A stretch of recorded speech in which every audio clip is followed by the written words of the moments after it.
Okay, so thanks so much, Nicole. It's such a pleasure to see you again, and I really appreciate you. And in behalf of Setsi, we appreciate you coming and doing this interview for us. We love to amplify leaders like yourself in the community, and we want the world to know. So, what better way but putting it on our YouTube channel so other people can get inspired by your work and keep the torch, keep the baton going. Before we get started, as always, with Setsi, we begin all things by acknowledging the original stewards of the various lands that we are on. We also acknowledge our ancestors. We acknowledge all those who toiled without compassion or compensation. We acknowledge all the elders and community stalwarts whose shoulders we stand on as we build, learn together for our collective liberation and sovereignty. All right, so if you can please introduce yourself to our listeners and viewers and share a bit about your remarkable work. Thank you, Matt, and thank you, Setsi, for hosting all of these. I've gotten to watch a bunch of them. I've been really grateful to get to be inspired and learning from what is you're all doing. So I'm Nicole Dawe. I'm use she, her pronouns. Some of the most important things to me is that I'm a mama, I'm a sister, I'm a wife, I'm a granddaughter, I'm a good friend, I hope. And then for a lot of my time during the day, I get to steward the Community Foundation of Newfoundland and Labrador, which is part of the Community Foundations of Canada. There's over 200 of us across the country, all really dedicated to thinking about how philanthropy is able to serve many geographic places across the country. Amazing, amazing. We really appreciate that. And what inspires you most about the work that you do? People, but I'll try and be more specific than that. So the big kind of thing for me is I think what keeps me inspired and keeps me really hopeful, like first and foremost, is my daughter. I'm a parent, and being a parent, I think you're kind of forced into some sense of optimism about where the world is going, because you're just always really hoping that you're leaving a good place for this next generation that you're a part of, hoping to shape. And then beyond that, I'm really grateful for all of kind of the other weavers and connectors and spinners who I feel like are really kind of tapped into like themselves in terms of where they sit in their communities, but then in the sense of time of where they sit in their communities, and really kind of bringing all of that together and connecting in a really sort of embodied and sort of kind of the soul nerve kind of aspect and how we connect there. So I really appreciate that. And then also the amazing folks who are especially doing a lot of really magical work across Newfoundland and Labrador. I'm really grateful that I get to travel some amount or through Zoom get to connect with folks, and just being really inspired about the ways that people are dreaming and healing and imagining kind of what can be in this place, and in really good ways alongside community. Beautiful. And what challenges or barriers do you face in your work, and how are you and your colleagues working to overcome them? Yeah, I'm sure some of them are the same for lots of folks. There's always a piece with resources, whether it's capital or time, that I feel like we're always trying to figure out how to move through. I think some of the things, particularly like here in this place, is sort of an understanding of this place too. We are on the very eastern edge of this country, and sometimes it feels like folks don't always like have as specific a sense of kind of what it means to be in and live in and work in this place. We love being with our friends kind of in the Atlantic region, and there's lots of things that we work on together and do together. Also, sometimes it's very different. Newfoundland and Labrador is a massive and beautiful place.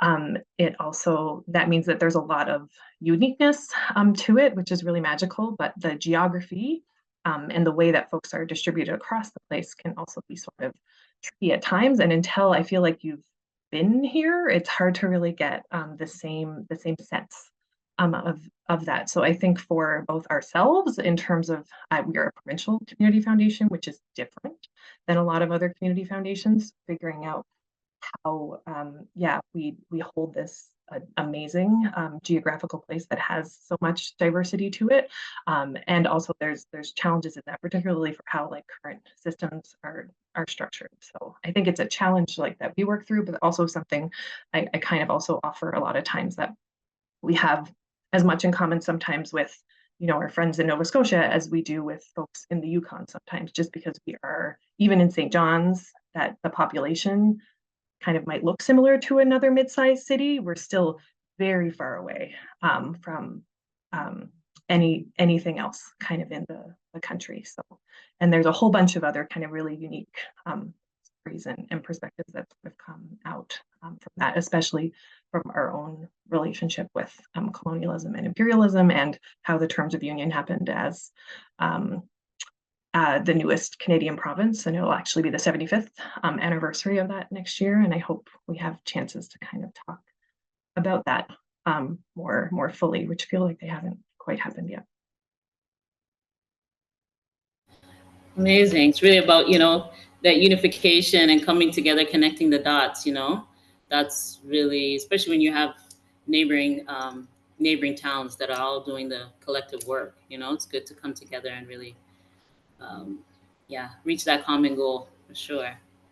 Yeah, and how you do And it, sorry, in a way mhm. that really like it's, and this goes in lots of places, is like connected, but also really honoring the uniqueness. I can't remember, a friend Uniqueness. of mine, I think it's something about like strategizing. It's like a collection of unique communities or something, but like thinking about how it's connected, but also honoring the specificness of the places is really important.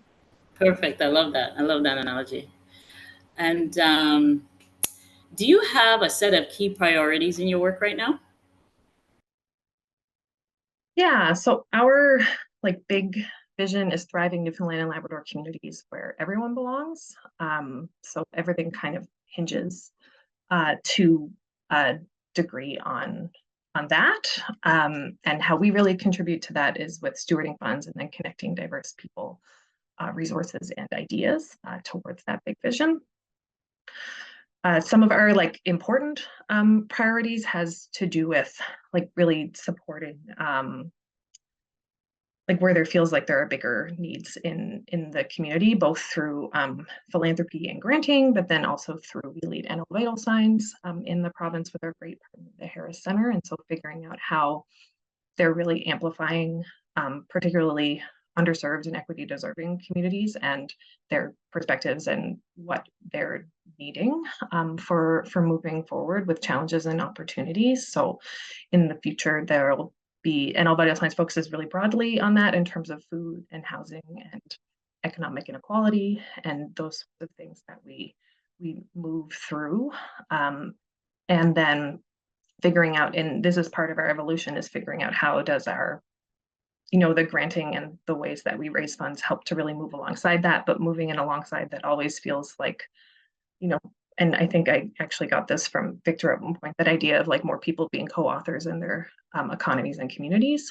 And so really thinking how we aim towards those things, but the way we do it and the process in which we do it, that's really allowing for a lot of agency, but also again, respecting that interconnection and that so many stories and ideas can be true at the same time, and we've got to figure out how to move forward with all of that complexity and entanglement and amazingness. Exactly. And how do you feel about the future of philanthropy right now?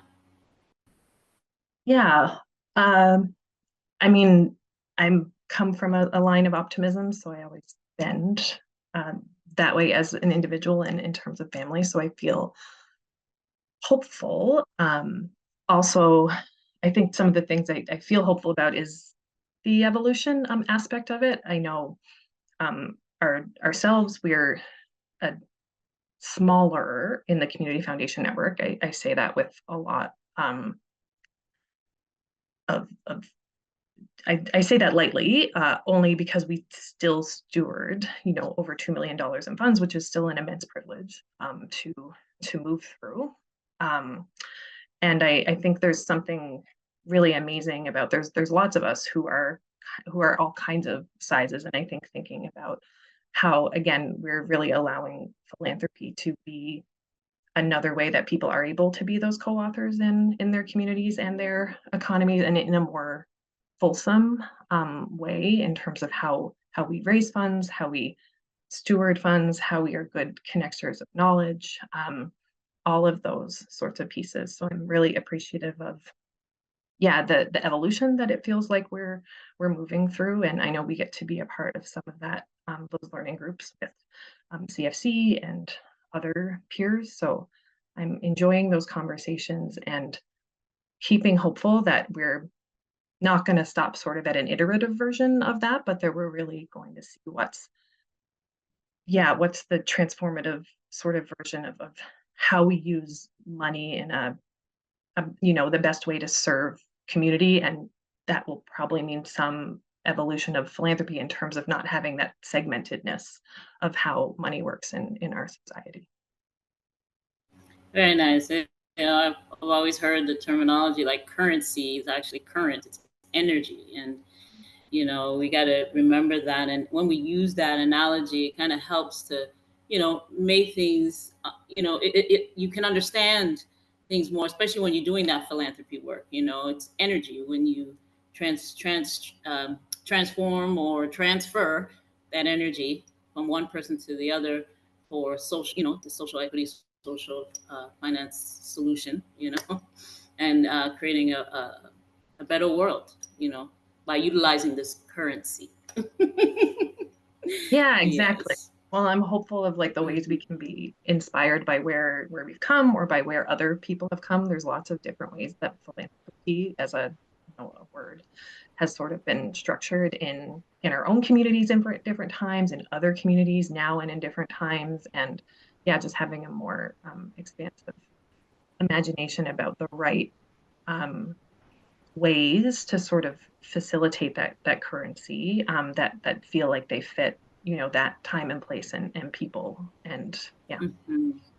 Exactly. And kind of the same, but what does success look like to you and your colleagues, and like what's the ultimate goal? Yeah. Well, I think we talk a lot kind of about thriving and belonging. So, that idea that folks have thriving in terms of like folks feeling like they have enough, for themselves and their family and their community, to live a good life in terms of whatever that's meaning for them, and them belonging in terms of really creating spaces where folks are able to belong deeply to themselves and to others, in a way that hopefully is very like welcoming, in that, and it really helps to foster that belonging, like not having folks to really show up as their fullest self and feel like that is going to be safe and welcomed, in our organization, in community, in all of those places. Perfect. Perfect. Okay. And do you have any closing thoughts or call to action? Good question. I'm sometimes I feel like uh yeah, more like long-term expansive things. So I think the biggest thing maybe is that I think these ideas of what we're trying to evolve to are like exist in small ways and in big ways. And I think it's important in how they relate to one another. So a lot of times our ability to do that within ourselves and in our own families and in our own workplaces is actually um, the easiest place to start, but is also how we can hopefully shape like the bigger way that the world works. So whether that's really being able to be really kind and generous with yourself in order to be able to extend that, to other people, or being able to figure out what becoming more interconnected and sort of dependent on one another in a way that is generous and reciprocal, but also has healthy boundaries for folks as they need them, in our own lives and then in our own workplaces, and then how that sort of replicates beyond. I think a lot of folks think that it seems so big in terms of the challenges we have, but if you kind of look at how those things show up really in yourself or even in your own family or your neighbors or anything like that, being able to start in those small places is a way we can have a lot of agency and can actually, I think, together have a lot of power. Absolutely, that's perfect. The power of philanthropy can really change lives, better lives, and rich lives, and it's one neighbor at a time. That's kind of look at it and to really make that difference. So, man, this was an awesome interview, amazing interview, Nicole. I really appreciate you. Setsi appreciates you so much. Can't wait to air this on YouTube so people definitely know, the importance of your work and the leadership that you're doing. So we will close as we began by beginning all things by acknowledging the original stewards of the various lands that we are on.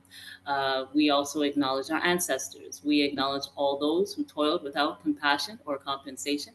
We acknowledge all the elders and community stalwarts whose shoulders we stand on as we build, share, and learn together for our collective liberation and sovereignty. So once again, Nicole, I really appreciate you so much. Thanks again for doing this interview for us. Thank you so much. All right. You have a wonderful day. Yeah, you too. Thank you.